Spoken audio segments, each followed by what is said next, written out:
kemarin baik dari kelas A, B, C sudah saya terima semua, dan ya mudah-mudahan hasilnya nanti bagus. Mudah-mudahan nanti untuk pengerjaan skripsi ya tetap istiqomah dengan minatnya sekarang, tapi kalaupun memang misalnya nanti ada perubahan juga dipersilahkan. Masih banyak waktu untuk kita mencari judul skripsi yang sesuai dengan minat maupun dengan kemungkinan atau kepastian ya, atau mungkin kesempatan yang mungkin bisa kita dapatkan. Nah, untuk mempersingkat waktu ya, ini sudah alhamdulillah sudah 33 orang, mungkin masih ada 15 orang lagi ya. Kita mulai saja mungkin ya untuk pemaparan materi selanjutnya sampai dengan beberapa menit ke depan. Ini saya screen. Baik, ini sudah terlihat semua? Sudah, Pak.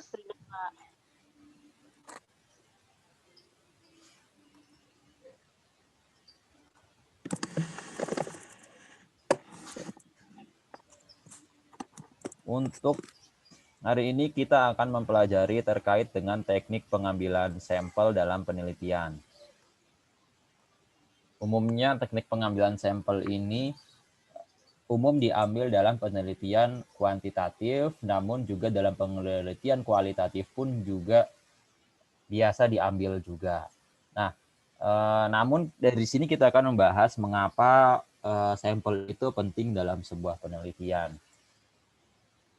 Baik, sebelum kita membicarakan tentang sampel, kita berbicara tentang populasi. Populasi mungkin Anda juga sudah belajar ya dulu di SMA di pelajaran biologi maupun di geografi, yaitu kelompok keseluruhan orang, peristiwa, atau sesuatu yang ingin diselidiki oleh peneliti. Nah, misalnya populasi sasaran, tujuan utama penarikan sampel adalah untuk memperoleh informasi tentang populasi. Oleh karena itu, sejak awal aplikasi populasi secara tepat dan akurat. Contoh, misalnya Anda ingin menganalisis persepsi nasabah bank syariah.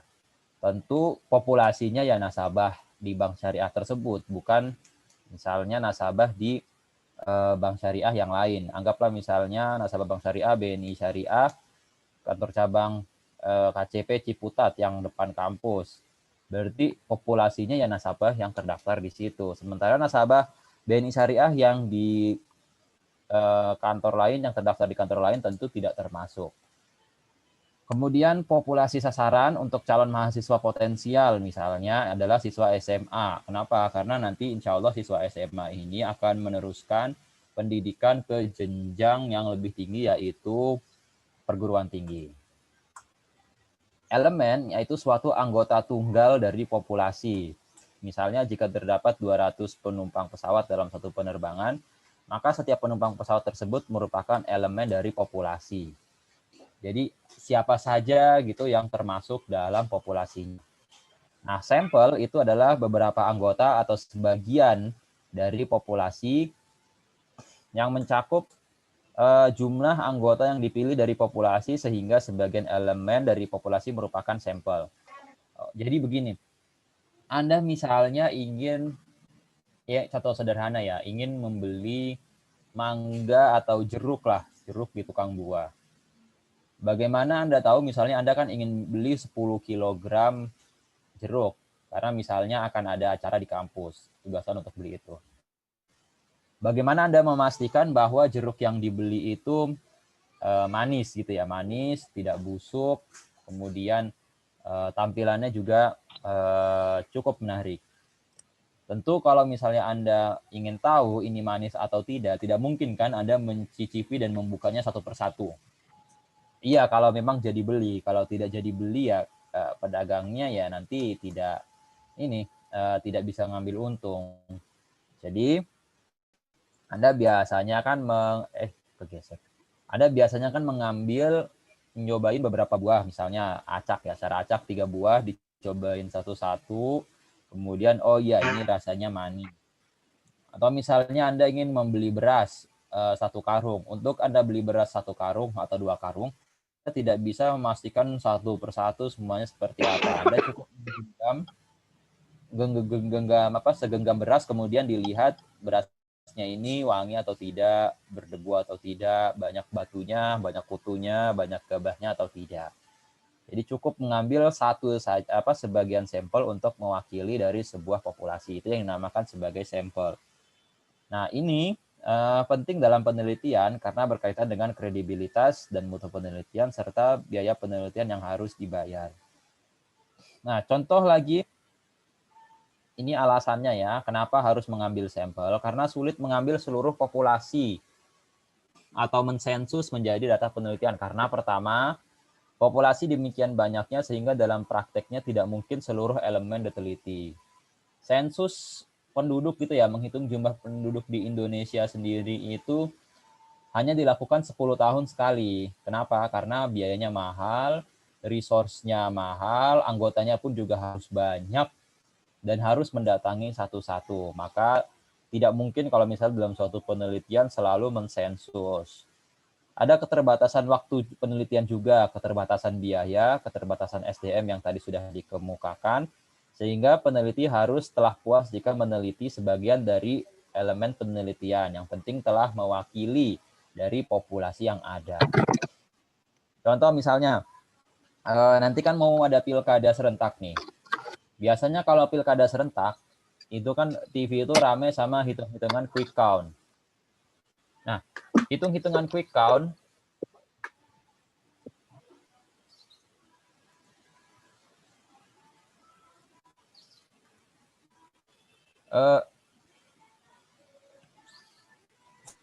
tolong di mute dulu ya. Dalam hitung-hitungan quick count, kalau kita lihat itu kan hasilnya mirip ya dengan hasil yang dirilis oleh KPU. Masalahnya kan orang itu kan ingin tahu ya, misalnya untuk pilkada yang ramai mana nih ya untuk tahun ini. Oh, pilkada Solo ya, pilkada Solo misalnya rame mau yang menang ini siapa? Kira-kira pasangan A atau pasangan B. Kemudian orang itu kan kalau misalnya menunggu rekapitulasi KPU itu kan waktunya bisa memakan waktu sebulan lebih. Nah, orang ingin tahu kira-kira pemenangnya itu siapa. Maka itu diadakanlah quick count yang didirikan oleh lembaga-lembaga survei. Umumnya hasil dari quick count sendiri itu tidak berbeda jauh dengan hasil dari rekapitulasi KPU. Biasanya itu hanya bedanya 1% ya maksimal. Kalau 1% maksimal artinya paling tidak sudah mendekati dari hasil pilkada yang ada. Tapi kalau misalnya hasilnya terlalu tipis misalnya ya, misalnya pasangan yang A itu 51%, pasangan B cuma dapat misalnya 49%. Kalau misalnya selisih standar errornya itu ada standar error ya, selisihnya 1%, tentu kedua paslon ini kan bisa saling klaim, kecuali memang bedanya cukup jauh, 55%, satu lagi 45%, nah itu kan bisa lebih aman.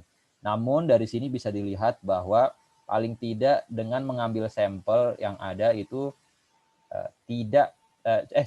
cukup mewakili dari populasi yang ada. Karena lembaga quick count itu mereka bisa tahu ini yang menang siapa, itu yang menang siapa, itu mereka caranya mengambil sampel. Jadi mereka tidak menempatkan relawannya itu di ratusan ribu TPS yang ada di Indonesia. Mereka dari ratusan ribu itu cukup menempatkan sekitar biasanya 1.000 maksimal. 1.000 relawan yang duduk di masing-masing TPS melaporkan di TPS yang daerah misalnya Aceh ada 20 TPS, di masing-masing itu siapa yang menang dari Sabang sampai Merauke siapa aja. Nah, di situ bisa ketahuan, cukup mengambil beberapa sampel dijadikan satu nanti keluar hasilnya.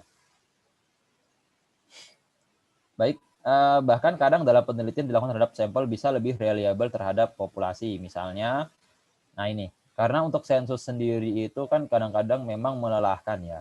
Melelahkan, kemudian capek, apalagi misalnya kasus pilkada kemarin yang banyak untuk membawa logistik surat suara itu cukup melelahkan karena harus melewati hutan, melewati sungai, dan lain sebagainya. Belum lagi misalnya kalau sensus penduduk yang mensensus jumlah penduduk di Indonesia ini perkiraan ada 270 juta. Tentu itu bukan sesuatu yang mudah untuk menjangkau seluruh penduduk di Indonesia. Belum lagi kan penduduk ada yang tinggal misalnya di lokasi yang cukup sulit dijangkau. Cukup misalnya tidak terjangkau oleh kendaraan umum, atau misalnya memang susah sinyal juga untuk sinyal telepon atau sinyal telepon seluler. Nah, sampai di sini ada pertanyaan.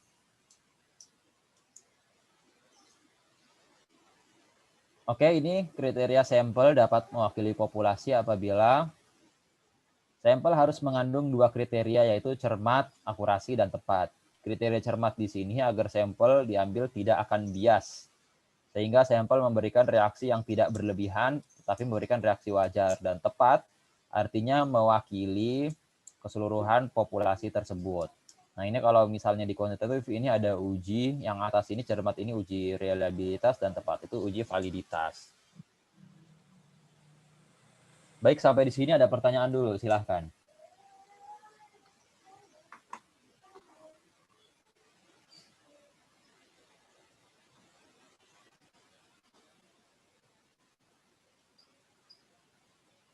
Baik, mungkin cukup jelas ya. Saya lanjutkan. Sampling. Sampling di sini adalah proses memilih suatu jumlah unsur populasi yang mencukupi dari populasi, sehingga dengan mempelajari sampel dan memahami karakteristiknya memungkinkan untuk mengeneralisasikan karakteristik tersebut pada seluruh anggota populasi. Gini, misalnya saya bilang ya, mahasiswi IKI itu rajin-rajin. Nah, tahu dari mana saya kalau mahasiswi IKI itu rajin?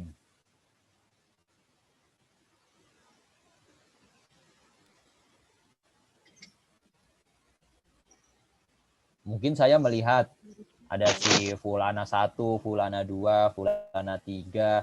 Oh, ini rajin nih, selalu ngerjain tugas, kemudian rajin bertanya, kemudian juga jarang, artinya itu tidak aneh-aneh lah. Nah, maka saya bisa menyimpulkan bahwa karena dari beberapa orang yang saya lihat anaknya cukup rajin, kemudian anaknya aktif di kelas, mengerjakan tugas tepat waktu, kemudian mengerjakan UAS, UTS dengan penuh tanggung jawab, memahami materi yang telah diberikan, artinya saya bisa menyimpulkan bahwa si Fulana 1, Fulana 2, Fulana 3, Fulana 4 rajin. Karena beberapa Fulana yang di sini adalah rajin, maka saya dapat menyimpulkan bahwa mahasiswi di HES semester berapa nih? 5 ya. Di HES semester 5 ini anaknya rajin-rajin.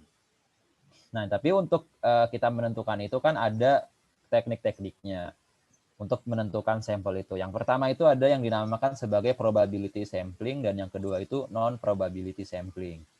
Probability sampling itu artinya setiap populasi itu akan mendapatkan kesempatan yang sama untuk menjadi sampel. Sementara non-probability sampling itu non-probable ya, probability. Jadi populasi yang ada tidak memiliki kesempatan yang sama untuk dijadikan sampel. Karena kenapa? Karena non-probability itu sudah ada penentuannya. Sementara probability itu kesempatannya diberikan secara sama. Oke.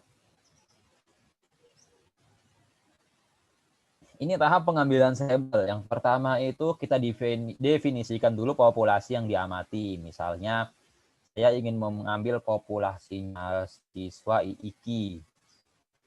Oke, berarti kan sudah ketemu tuh. Sudah terdefinisi sampelnya siapa. Kemudian menentukan kerangka sampel.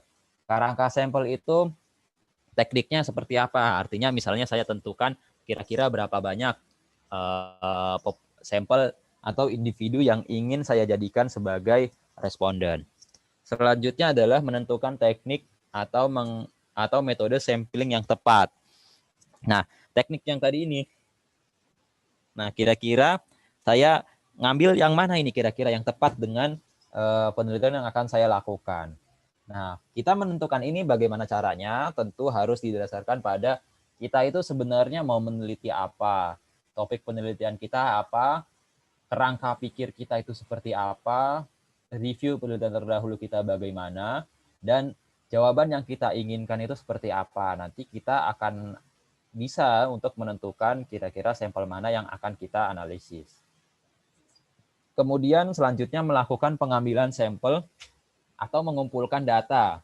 Kalau sekarang kan mengumpulkan data itu kan sudah bisa lewat Google Form. Kalau zaman dulu kan, zaman sekarang juga ada sih. Itu harus mengumpulkan responden dengan mendatangi satu-satu, kemudian dengan kertas, kemudian kita jawab satu-satu. Idealnya memang kalau misalnya melakukan survei, daftar pertanyaan tidak diserahkan kepada responden. Jadi kita yang bertanya, kemudian kita membiarkan nasabah untuk menjawab. Jadi semacam kuis lah kira-kira. Jadi misalnya saya bertanya, Anda pengeluaran per bulan berapa? Kira-kira kisarannya di bawah 1 juta, di atas 1 juta, atau misalnya 1 juta sampai 3 juta dan seterusnya. Nah, terakhir adalah melakukan pemeriksaan ulang pada proses sampling. Artinya kita nanti kan akan menguji lagi. Akan kita uji datanya kira-kira ini absah atau tidak. Kira-kira ini respondennya sudah cukup menjawab pertanyaan kita atau belum. Atau mungkin jangan-jangan responden ini kecapean atau misalnya menjawabnya tidak benar. Nah, terus bagaimana? Apakah kita akan mencari sampel lain atau kita mendatangi kembali respondennya? Nah, nanti bisa seperti itu juga. Selain itu, kita juga harus menentukan jumlah sampel yang harus kita ambil itu berapa. Ini adalah salah satu teknik dalam menentukan sampel dengan menggunakan rumus Lovin dan ada lagi rumus lainnya. Tapi yang paling populer memang adalah rumus Lovin ini. Nah, ini menentukan menentukan sampel juga menjadi persoalan ya. Kadang-kadang sering, ini tiap tahun ya. Kenapa misalnya jumlah sampelnya sekian, kadang-kadang mahasiswa tidak menjawab. Bahkan kadang-kadang ada lagi yang bawa-bawa dosennya, menurut dosen pembimbing saya ini sudah oke. Ya, oke sih, maksudnya tapi kan sebaiknya itu Anda jawabannya itu ilmiah dan memang dosen pembimbing itu kan tugasnya hanya membimbing. Kemudian bagaimanapun ini adalah pekerjaan Anda dan Anda belajar untuk mempertanggungjawabkan sendiri apa yang telah Anda berikan. Jadi skripsi itu bukan hanya sekedar makalah tebal agar kita itu bisa lulus. Atau makalah biasa yang mana itu hasilnya ya pokoknya sekedar untuk ijazah dan tugas akhir. Tidak. Dalam skripsi itu Anda dituntut untuk bekerja secara sistematis, berpikir secara sistematis untuk menyelesaikan masalah. Kemudian Anda juga belajar juga bagaimana Anda bisa mempertanggungjawabkan apa yang telah Anda lakukan, bagaimana Anda mempertahankan, dan bagaimana Anda mengoreksi dan misalnya ada kesalahan yang tidak sengaja Anda buat. Jadi itu adalah proses belajar ya. Jadi jangan dianggap ini hanya makalah tebal yang hanya numpuk di perpustakaan, hanya untuk mengambil ijazah, tidak. Itu lebih dari itu karena di sana ada proses belajar. Oke, ini adalah tadi yang sudah dijelaskan teknik pengambilan sampel. Ada teknik probability sampling maupun non probability sampling. Nanti kita akan melihat satu-satu seperti apa teknik masing-masing ini. Tentu akan dilengkapi dengan gambarnya. Ini teknik penarikan sampel menggunakan simple random sampling, yaitu memberikan kesempatan yang sama bagi setiap anggota populasi untuk menjadi sampel penelitian. Jadi kita memilih satu-satu. Misalnya di basket ya, di keranjang sebelah kiri ini kan populasi, basket yang sebelah kanan atau keranjang sebelah kanan ini adalah sampel. Kita ambil satu-satu, misalnya nomor 5 ini dapat, kemudian nomor 7 dapat, nomor 10 dapat, nomor 5 lagi dapat lagi. Nah, masalahnya bagaimana caranya untuk memilih sampel-sampel ini? Caranya itu adalah bisa dengan undian. Jadi Anda diundi. Bisa ya seperti arisan lah, diundi kira-kira yang menjadi sampel di mana, kita ambil balonnya di sini atau bolanya nomor berapa, misalnya kalau acara kuis atau arisan. Jadi diambil, diundi bisa. Bisa juga dengan ini yang berikutnya adalah systematic random sampling. Jadi ini pengambilan sampel acak menggunakan interval dalam memilih sampel penelitian. Misalnya sebuah penelitian membutuhkan 10 sampel dari 10 orang, maka jumlah kelompok intervalnya adalah 100 bagi 10. Selanjutnya kelompok responden dibagi lagi ke dalam masing-masing kelompok, lalu diambil acak setiap kelompok. Anggaplah di semester ini ada 50 mahasiswa ya. Saya ingin mengambil 10 orang mahasiswa sebagai sampel. Kemudian sampelnya bagaimana saya menentukan? Saya menentukan misalnya absen 1 sampai 5. Saya acak tuh 1 sampai 5 saya ngambil siapa. Kemudian absen 6 sampai 10 saya ngacak ambil siapa. Absen 11 sampai 15 saya ngacak ambil siapa. Jadi pas dikelompokkan 1 sampai 5, kemudian 6 sampai 10, 11 sampai 15, saya mengacak kembali seperti arisan yang tadi. Jadi itu saya kelompokkan lagi agar bisa saya pilih secara acak. Nah, itu yang dinamakan sebagai systematic random sampling. Jadi saya cluster kelompokkan dulu, kemudian saya undi. Ini stratified random sampling. Pengambilan sampel acak berstrata mengambil sampel berdasarkan tingkat tertentu. Jadi ini bisa kita lihat seperti quick count yang sudah kita jelaskan tadi. Quick count itu jadi, anggap nih, quick count-nya itu khusus di Jakarta Pusat ya, di Jakarta. Di Jakarta itu dalam Jakarta itu kan punya penduduk kan 10 juta orang. Kemudian penduduk Jakarta yang paling banyak itu di mana?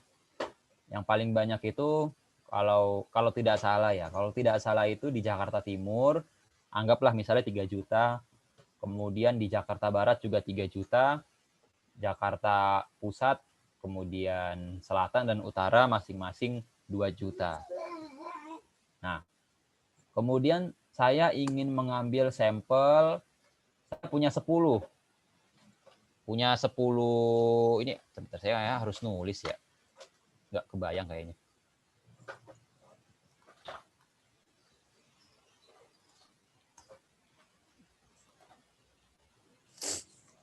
Populasi Jakarta. Jakpus.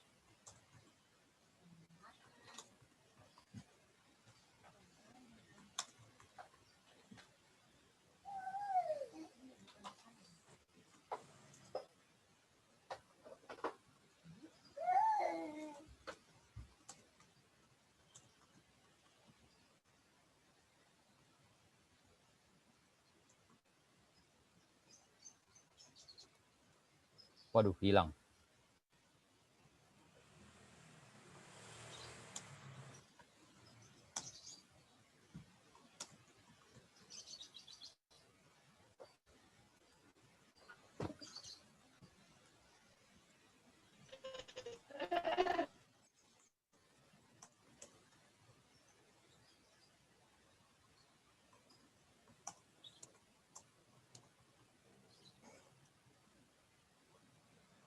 Tiga, 6, 12 juta ya.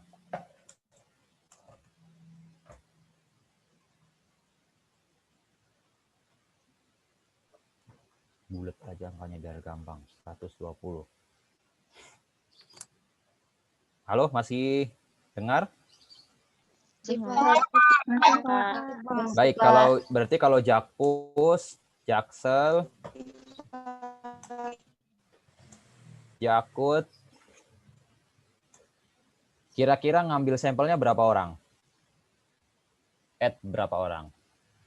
Ini kan berarti kan 2 juta, berarti kan 2 dikali 3 ya. 3 kali 2. 3 kota dikali juta orang. Oh ya, ngomong-ngomong ini direkam nggak? Direkam, Pak. Direkam, Pak. Oke.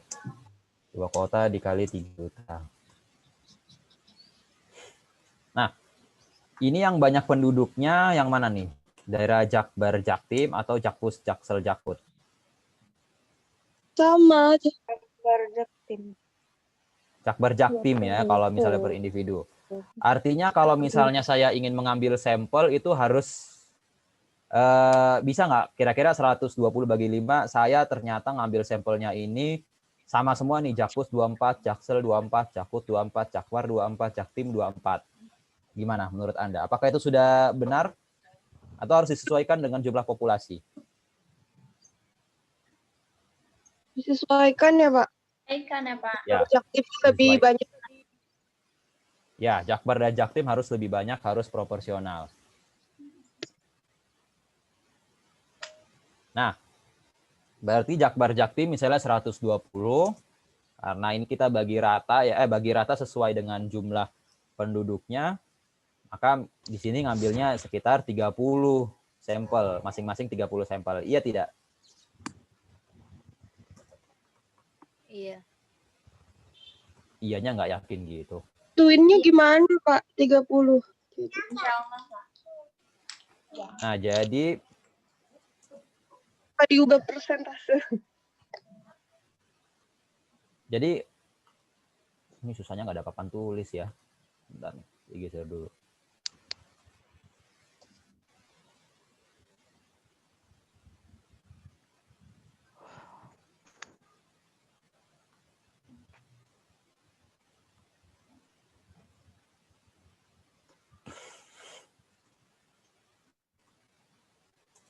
Jumlah yang udah diketahui kan populasi ya, kemudian sampel kan inginnya itu 120 sampel. Simpelnya Anda bagi dulu populasi dengan jumlah sampel yang diinginkan. 12 juta diinginkan dikali jumlah yang ininya ya, apa namanya, jumlah strata di bawahnya.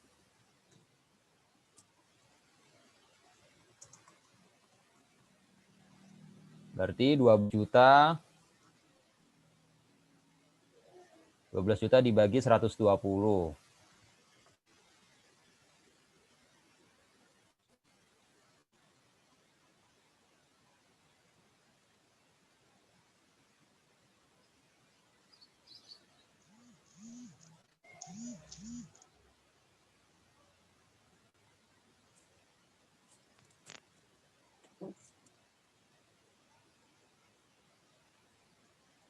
Oh, ini nggak bisa equation, bukan gini rumusnya.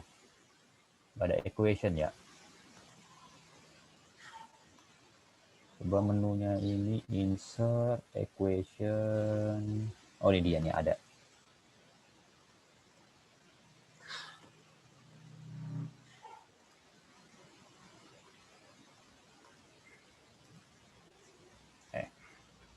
Ini biasanya langsung saya tulis soalnya.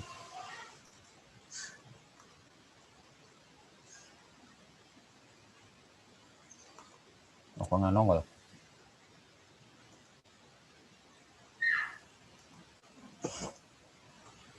Berarti populasi di strata bawahnya ya.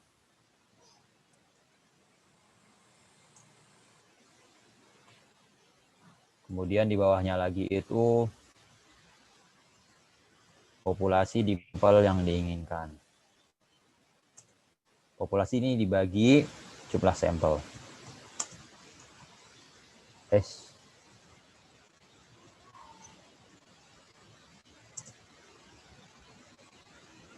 Kata bawahnya itu yang Jakpus Jaksel itu, Pak, maksudnya. Populasi Iya, yang betul. 100.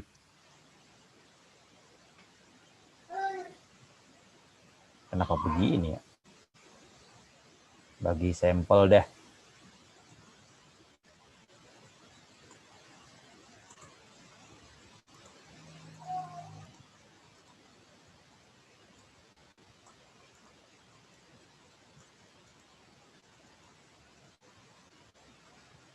Kemudian kita masukkan lagi, jadi berapa tadi?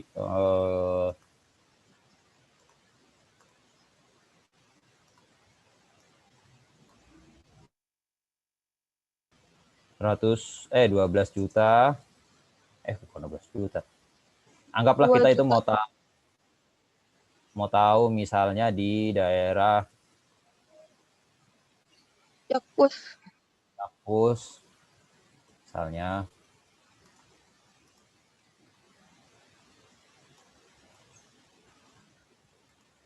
2 juta ya. 2 juta 12 juta dibagi 120. 12 juta dibagi 120, 100 ribu ya. 2 juta dibagi 100 ribu berapa? 20. 20. 20. Nanti yang Jakbar juga begitu. Kalau atasnya 3 juta, berarti kan 3 juta dibagi 100 ribu. Hasilnya kan 30. Nah, anggaplah kita misalnya kayak stratified tadi, random sampling itu sudah dapat nih. Jakarta Pusat itu sekitar 20. Kemudian di dalam kota itu ada apa lagi? Setelah provinsi, kota, kemudian bawahnya apa lagi? Kabupaten. Kecamatan. Kabupaten. Kecamatan. Kabupaten atau kota itu sama. Cuman kalau misalnya Jakarta itu kan jatuhnya kota, bukan kabupaten. Nah, di bawah kabupaten atau kota itu kan ada kecamatan. Kecamatan kan macam-macam ya, Tanah Abang ya. Ada misalnya Kecamatan Menteng, Tanah Abang, Senen, Cempaka Putih, Kemayoran, dan lain-lain sih. Anggaplah misalnya kecamatan di Jakarta Pusat inilah ya. Selanjutnya ke bawah nih, ke bawah. Anda bagi ke bawah lagi. Gimana Anda baginya? Langsung dibagi rata semua, Menteng 4, Tanah Abang 4, Senen 4, Cempaka Putih 4, Kemayoran 4, begitu tidak? Tergantung populasi. Ya, tergantung populasi, nanti proporsional lagi. Kalau ingin proporsional, jadi nanti di rumusnya kembali ke sini lagi ya. Jadi yang untuk tahu di Menteng itu berapa, misalnya penduduknya, anggaplah misalnya ada 100 ribu, kemudian di bawahnya lagi 2 juta kan penduduk populasi yang di Jakarta Pusat itu kan, dibagi 20, hasilnya berapa responden. Jadi ya seperti itu ya, tinggal harus ke bawah itu proporsional, harus melihat populasi. Nah, kalau seperti quick count yang biasa di pilkada, di pilpres, pemilihan legislatif, itu di pulau mana kebanyakan orang naruh sampelnya? Pulau Jawa, Pak. Pulau Jawa. Pulau Jawa, karena penduduknya besar. Sementara kalau yang daerah yang jauh, misalnya di Papua, di Maluku, karena penduduknya sedikit, jadi tidak terlalu banyak. Maka yang paling banyak itu karena 70% penduduk Indonesia tinggal di Jawa, maka 70% juga tinggalnya sampelnya juga ngambilnya di Jawa karena penduduknya lebih padat. Jadi ya seperti itu ya kalau untuk stratified random sampling. Nah, selanjutnya adalah cluster sampling. Oh, sampai di sini ada pertanyaan dulu tidak? Mau, Pak. Ini Silakan. beda lagi ya, Pak? Ini beda lagi sama yang tadi rumus Lovin itu ya? Beda. Kalau rumus Lovin itu untuk menentukan dari populasi itu berapa jumlah sampel yang akan kita ambil. Kalau yang ini sebenarnya ini rumus sederhana sih, bukan rumus apa-apa. Jadi kalau ini kita untuk mengambil, kalau untuk stratified kan bertingkat ya, namanya strata bertingkat. Jadi kalau ke bawah itu kita ngambil berapa aja misalnya. Karena misalnya saya ingin mau menggelar pilkada quick count pilkada Tangerang Selatan. Oh iya, Tangerang Selatan juga pilkada ya. Pilkada Tangerang Selatan. Atau pilkada atau pemilu Indonesia deh yang ada 1000 karena saya misalnya udah menentukan nih ada 100.000 TPS berdasarkan rumus Lovin, maka saya diharapkan mengambil 1000 sampel di TPS. Nah, 1000 itu ternyata saya ngambil di Tangsel semua. Nah, kira-kira itu ini nggak bisa mencerminkan Indonesia tidak? Tidak. Tidak. Iya, karena kenapa? Karena saya ngambil cuma di Tangsel, berarti kan artinya bukan quick count pemilu se-Indonesia, tapi cuma se-Tangsel, karena saya ngambilnya di Tangsel. Kalau mau saya nyebarin ke seluruh Indonesia. Nah, menyebarkannya itu bagaimana? Menyebarkannya itu ya pakainya ya seperti cara sederhana ini. Jadi disesuaikan dengan jumlah populasi, saya sebar. Jadi saya sebar tidak pada satu titik, saya sebarkan ke banyak titik. Seperti itu. Silakan yang lain. Pak, mau minta ini, Pak. Coba contoh ngitung yang Slovin tadi, Pak. Kayak gini. Slovin. Kan ada yang apa? Error tolerance apa gitu deh. Iya, ini Slovin.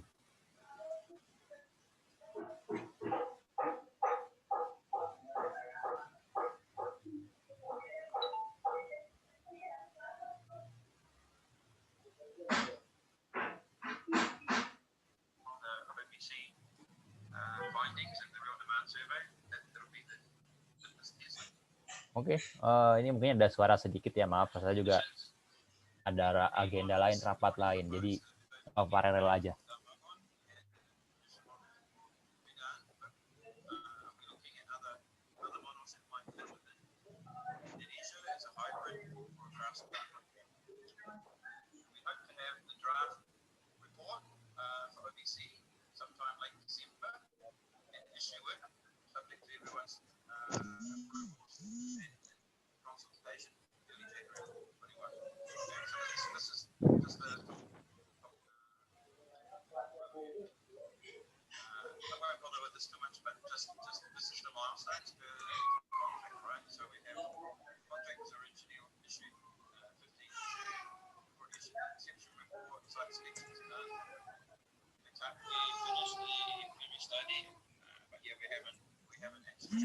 Baik. Ini N-nya diketahui, N atau populasi sebesar 100.000. E itu adalah error tolerance atau kesalahan toleransi. Artinya kesalahan toleransi itu kira-kira saya mau salah berapa persen. Jadi misalnya prediksinya berapa persen. Kalau misalnya di pilkada, di quick count itu kan biasanya mereka pasang error tolerance itu 1%. Jadi artinya kalau misalnya hasilnya nih, pasangan sekarang siapa sih pilkada Tangsel itu? Ini wakil sekarang Benjamin Daphne. Pak Benjamin Daphne itu ternyata menang sebesar 55% menurut versi quick count. Nah, menurut versi quick count menang 55%, biasanya kalau hasil dari KPU itu tidak berbeda jauh. Karena sudah ditetapkan ada error sebesar 1%. Kalau enggak misalnya Benjamin Daphne menang 56%, atau dia bisa menangnya 54%, jadi tidak jauh-jauh. Atau misalnya ada lagi nih saya nggak nyelenggarain quick count pilkada. Pemilu, misalnya Jokowi kemarin menetapkan standar errornya itu 5%, ternyata Jokowi menangnya itu 60%. Artinya Jokowi bisa menang 65% pas penghitungan real ya, penghitungan yang nyata bisa 65%, bisa 55%. Jadi ini semacam akurasinya. Semakin kecil akurasi, semakin kecil angkanya, maka akurasinya semakin tepat. Nah, maka kenapa kalau misalnya quick count di pemilu maupun pilkada itu kisaran angkanya itu 1%. Nah, 1% kenapa? Karena kalau misalnya sampai 5% nanti orang ribut. Kalau sampai 5%, kenapa? Karena terlalu jauh perbedaannya. Beda. Maka untuk itu makin kecil makin baik. Namun kalau penelitian sosial, untuk penelitian 5% termasuk kita, 5% itu sudah dianggap cukup untuk mewakili. Biasanya kalau yang untuk quick count, untuk penelitian yang teknik, kedokteran bahkan bisa lebih kecil lagi dari 1%. Jadi diminimalisir seminim mungkin. Nah, sekarang kita coba nih.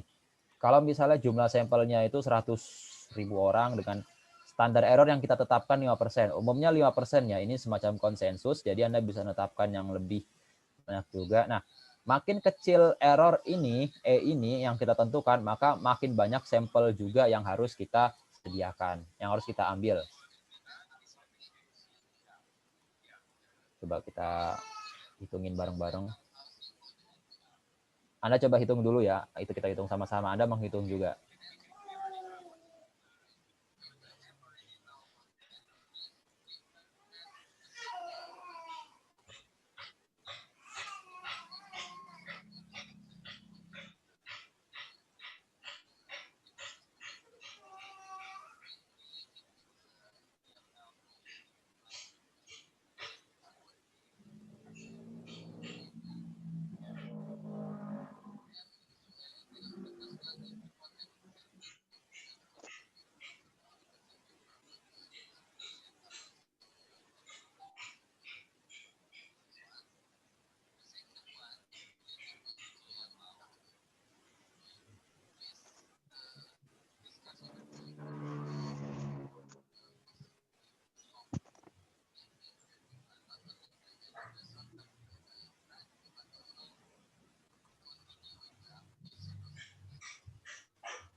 251 paling bawah. Berapa? 251. 251. Yang di bawah. Oh. Oke, ikut aja. 100.000 bagi 251 berapa?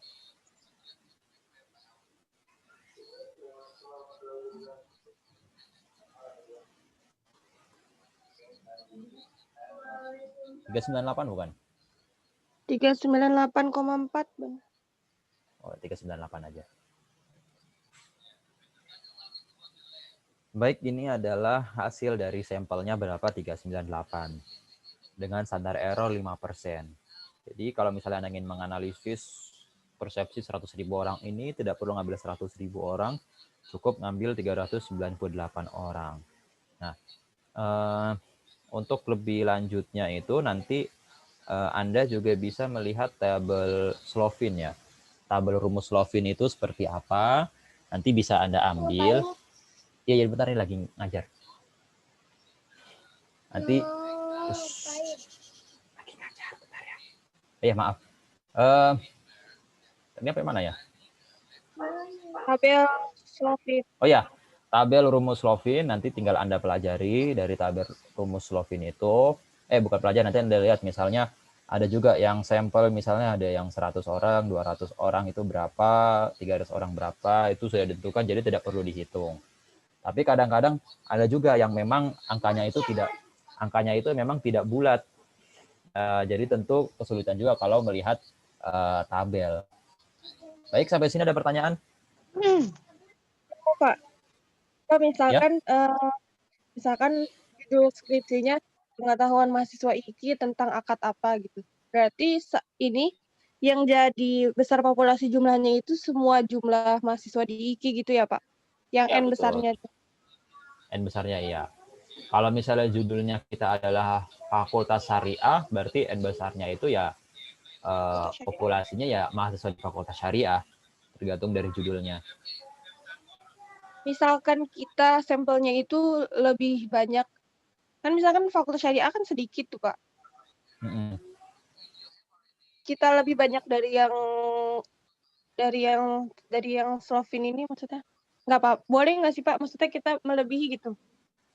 Melebihi silahkan, karena memang kadang-kadang ada juga yang responden yang tidak mengisi kuesioner dengan benar, tidak ingin menjawab, jadi dilebihkan juga silahkan, karena dari situ nanti kan kita kan bisa mensortir, tahu-tahu nanti mesti ada pertanyaan yang dibuang, mesti ada, itu kan diuji itu kan ternyata ini jawabannya tidak berkualitas, tidak konsisten, tidak valid, nah itu bisa kita gantikan dengan yang lain, boleh saja. Oke Pak. Silakan yang lain.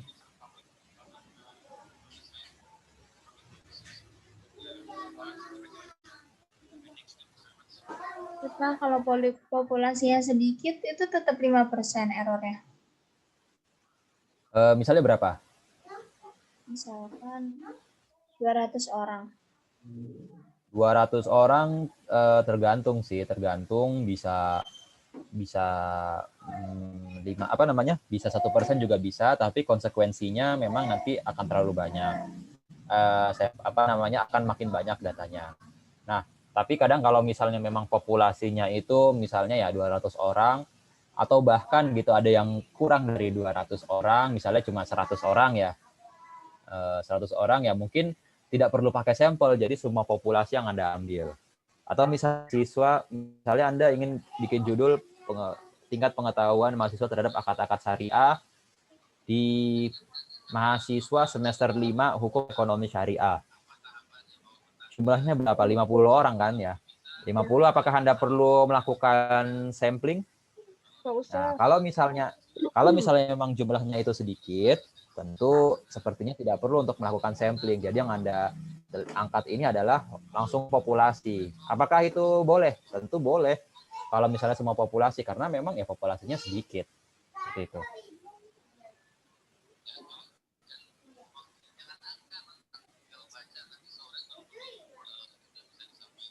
Silakan.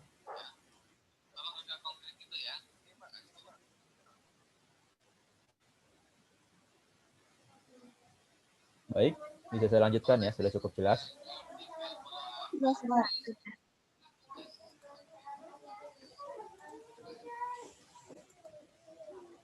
Tadi sampai di sini cluster sampling. Nah, tadi sudah certified sudah.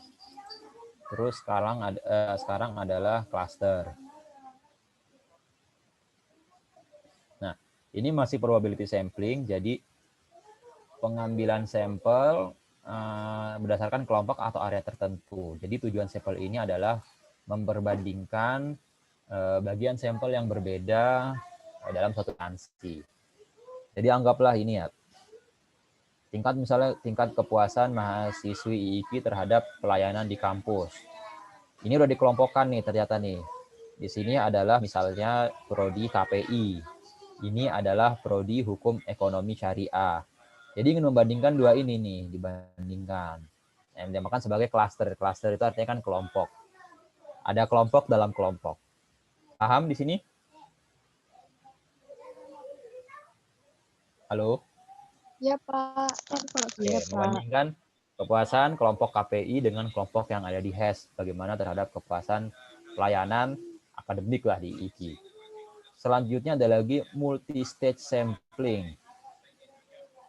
Nah, di sini diambil lagi nih ternyata multi-stage dari yang tadi cluster ini. Dari KPI ternyata diambil lagi. KPI-nya yang mana nih? KPI yang semester 5. HES-nya yang mana? HES-nya semester 5. Dinamakan sebagai multi-stage. Semester 5-nya nanti bisa lagi memang disortir lagi. Bisa misalnya yang mana? Yang ngekos atau memang yang di asrama. Nah, selanjutnya ini adalah sudah masuk non-probability sampling. Kalau tadi probability sampling semuanya itu berkesempatan untuk menjadi sampel. Kalau purposive itu, kalau yang non-probability semuanya itu tidak mempunyai kesempatan yang sama. Kenapa? Karena di sini purposive sudah memiliki kriteria inklusi dan eksklusi. Saya ingin ambil sampel nih, populasinya itu misalnya mahasiswi semester 5 IKI. Kemudian saya ingin ambil sampel yang mana? Maunya ngambil sampel yang tinggal di asrama. Terus maunya ngambil sampelnya itu yang hafalannya 30 juz. Yang seperti apa kriterianya? Oh, ternyata ada nih, dapat 1, 2, 3, 4, 5, 6. Nah, seperti itu. Jadi ada di situ sudah cukup jelas ya, ada kriteria yang kita tentukan. Kriteria yang kita tentukan untuk menentukan jumlah sampel. Atau misalnya lagi ingin nasabah di Bank Syariah KCP Ciputat. Sudah saya tentukan ininya, populasinya ada, saya tentukan nasabahnya itu adalah nasabah yang punya tabungan misalnya di atas 50 juta. Kemudian kalau ke kantor cabang itu naik mobil. Nah, itu saya tentukan nasabahnya siapa-siapa aja. 6 orang. Oke, sampai sini sudah cukup jelas ya? Jelas, Pak. Selanjutnya ada lagi accidental sampling. Ini penentuan metode sampel tanpa sengaja atau accidental. Penelitian ini mengambil sampel kebetulan ditemunya pada saat itu. Misalnya saya dulu pernah waktu ke jalan-jalan gitu ya, ke BXC Mall, BXC Mall ya, Bintaro Exchange.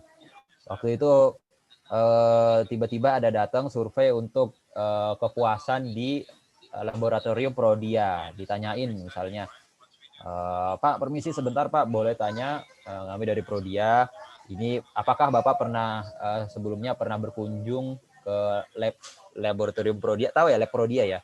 Laboratorium Prodia untuk check up gitu, medical check up. Oh ya, saya pernah ke Prodia gitu kan. Oh ya, boleh isi kuesionernya, nanti ada hadiah. Saya isi kuesionernya. Setelah itu nanti orang yang dari Prodia itu akan cari random lah ke di sekitaran BXS itu untuk nanya. Jadi ada populasi misalnya yang ada gitu kan, tinggal kita tanyain aja. Dia mau tanya bentar, Mbak mau tanya bentar, Mas mau saya interview, terus kita pilih seperti itu. Jadi seketemunya kalau misalnya accidental sampling ini. Accidental sampling ini biasanya juga terjadi kalau misalnya lagi ada pendaftaran mahasiswa baru di kampus IIK. Itu kan biasanya rame tuh, orang-orang pada datang kan. Nah, kita menentukan sampelnya gimana? Kan kita juga nggak begitu, orangnya kan juga baru datang di IIK. Nah, maka kita pakai accidental sampling. Permisi, mau tanya ini ada survei kepuasan. Permisi, tanya ada survei kepuasan, seperti itu. Namanya accidental berarti yang kebetulan, seketemunya. Baik, sudah cukup jelas ya? Pak, yang ini kenapa nggak masuk di probability sampling, Pak? Soalnya kan Oh, karena semuanya kayak bisa karena ini gitu, ngacak. siapa aja bisa. Nah, kalau probability sampling, kalau ini kan ngacak, kita nggak kenal orangnya. Sementara kalau yang misalnya yang random sampling seperti ini kan kita kan ngundi, udah tahu siapa-siapanya. Jadi saya udah tahu nih absen di kelas ini ada 50 orang. Saya ngisi, saya kocok pakai arisan. Jadi saya undi. Kalau ini kan ada undian ya. Sementara kalau ini ada undian tidak? Nggak ada, kita main tembak aja ini. Seperti itu. Iya aja deh. Ya. Iya, Halo? Pak. Gimana? Iya, Kalau Pak, masih belum paham. jelas, silahkan. Oke.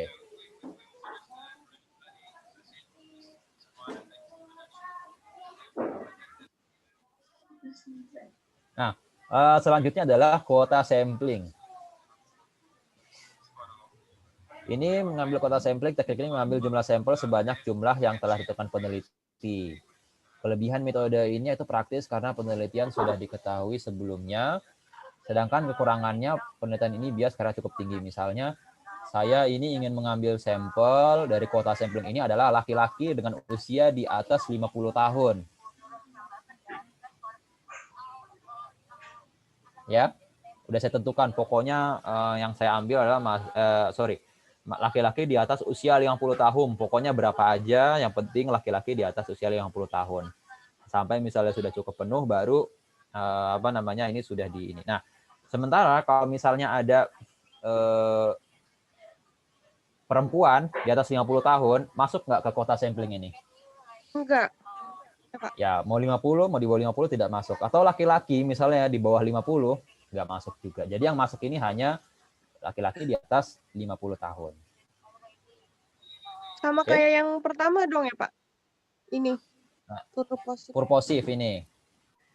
Ya, Hampir memang sama ini ya, Pak? purposif hampir sama, mirip-mirip.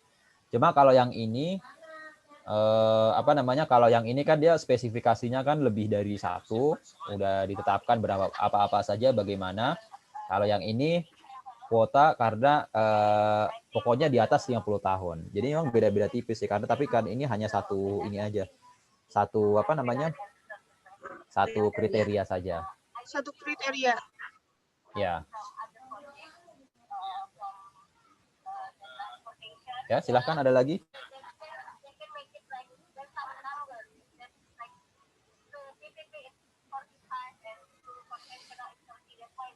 Selanjutnya ada lagi snowball sampling. Snowball sampling di sini adalah teknik pengambilan sampel berdasarkan wawancara atau korespondensi. Nah, ini biasa di penelitian kualitatif. Untuk mendapatkan sampel berikutnya secara terus-menerus sehingga seluruh kebutuhan sampel terpenuhi. Jadi misalnya saya wawancara nih kepada Fulan. Kemudian untuk info lebih lanjut ke Fulana 1, Fulan 1, Fulan 2. Nanti wawancara lagi ke katanya-katanya. Jadi saya nggak mendapatkan informasi yang cukup nih dari si Fulan yang ini. Kemudian disuruh lagi ke sini. Nah dari sini ternyata disuruh lagi ke sini dan seterusnya sampai kita paham bahwa ini sudah cukup terpenuhi ininya untuk data yang kita inginkan. Oke? Ada pertanyaan sampai di sini? Jadi respon yang kita inginkan ternyata infonya kurang lengkap nih. Sudah, habis itu kita katanya dan seterusnya. Ada lagi sampel jenuh, teknik sampling penentuan sampel yang menjadi semua anggota populasi dengan syarat populasi yang ada kurang 30 orang. Jadi misalnya ini tergantung sih ya. Jadi saya ingin menganalisis bagaimana teknik menghafal Al-Quran ya, bagaimana tingkat pengetahuan aja, Pak. Ya, boleh tingkat pengetahuan akad-akad dari mahasiswi IKI yang hafal 30 juz tapi di kosan gitu ya. Kalau di kosan kan katanya lebih susah ya untuk menghafal ya. Karena kan mungkin lebih bebas. Jadi untuk menghafal katanya susah. Nah, ini udah hafal 30 juz di kosan, terus pengetahuannya juga bagus. Karena mungkin jarang yang ada seperti ini, maka teknik sampelnya adalah sampel jenuh. Kenapa? Karena bisa mengambil seluruh populasi. Sama seperti tadi juga yang sampelnya memang sedikit. Sampel sedikit itu karena memang ada kriteria tertentu. Atau bisa juga misalnya dalam rumah sakit ya. Ada misalnya ngambil sampel penyakit yang misalnya yang agak jarang, anggaplah misalnya penyakit TBC. Penyakit TBC kan juga nggak banyak kan orangnya. Misalnya penyakit TBC di Kecamatan Ciputat Timur. Ada berapa orang kan mungkin nggak nyampe 30 orang. Nah, itu bisa kita jadikan sebagai sampel jenuh. Jadi semua sampel itu menjadi anggota populasi. Termasuk misalnya di kelas Anda nih, di HES. HES itu kalau digabung HES A dengan HSB itu paling 40-an orang ya. Tambah MZW juga mungkin nggak sampai 50 orang. Nah, itu kan 49 lah. Itu sebenarnya bisa juga masuk dalam sampel jenuh. Jadi semuanya dijadikan sebagai sampel yaitu populasinya. Ya, saya rasa ini udah nyampe slide terakhir. Mungkin pertanyaan terakhir kalau masih ada. Pak, berarti sampel jenuh itu intinya sampelnya yang sedikit gitu aja ya, Pak? Yang sedikit, tapi semuanya itu dijadikan sebagai semua populasi dijadikan sebagai sampel. Misalnya kayak kelas Anda sekarang nih.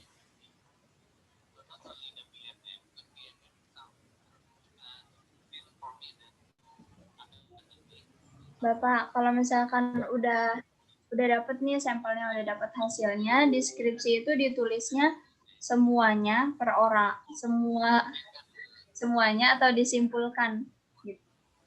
Maksudnya gimana? Maksudnya di semuanya tuh semua orang gitu nama-namanya. Oh, nama-namanya. Nama-namanya sebenarnya nggak usah dipublish.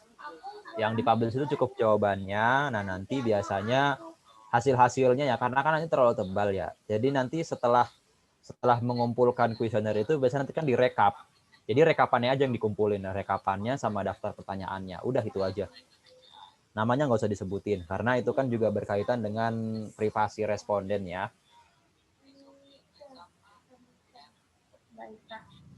Ya.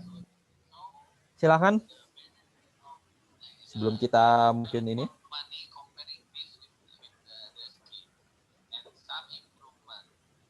Oh, tingkat keabsahan itu apa namanya? Sampel tuh antara pakai Google Form sama yang pakai kertas itu sama aja kan ya, Pak? Oh, nanti akan kita bahas keabsahannya. Nanti ada pembahasan tersendiri keabsahan dan validitas. Ya, Pak. Ya. Baik. Ada lagi?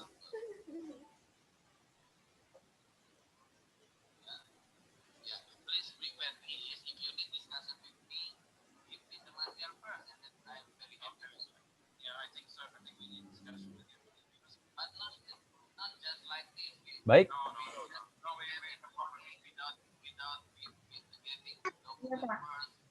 Cukup ya. Nanti jika ada pertanyaan, misalnya Anda tahu ada pertanyaan, nanti bisa ditanyakan kembali minggu depan ya. Oke, nanti ini saya kirimkan juga slide-nya. Kemudian nanti minutes ya seperti biasa ya, dikirimkan ringkasan yang apa Anda dapatkan hari ini seperti biasa. Dikirimkan melalui ketua kelas. Baik, ada lagi pertanyaan sebelum saya tutup ini? Udah, Pak. Insya Allah baik, jelas. Demikian, ya mudah-mudahan ya. Baik, demikian yang dapat saya sampaikan. Kurang lebihnya mohon maaf. Wassalamualaikum warahmatullahi wabarakatuh. Waalaikumsalam warahmatullahi wabarakatuh. Terima kasih banyak, Pak.